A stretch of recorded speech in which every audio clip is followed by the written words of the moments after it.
Hey guys, welcome back to this channel. In this video I'll be showing you guys how you can always make TikTok translate videos, posts, even the titles and stuff like that.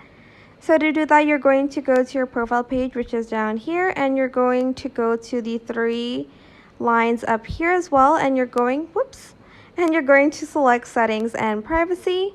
Once you're done, you're going to scroll down and you're going to hit the language button here. Select it, and in translations you're going to select always translate posts. Then you're going to scroll down and you're going to select translate into, and you're going to, for instance, select the language.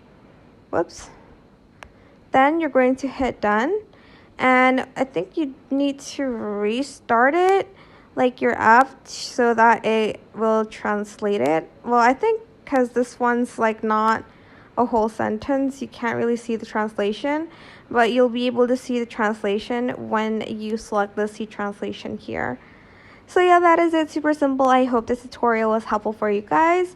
Don't forget to like, comment, share, and also subscribe to this channel if you haven't done that already. If you have any more questions, just leave it in the comment section down below. I will try my best to answer them all for you guys. And if you found this video helpful, please click the thanks button above the description box down below. Thank you so much for watching. Bye!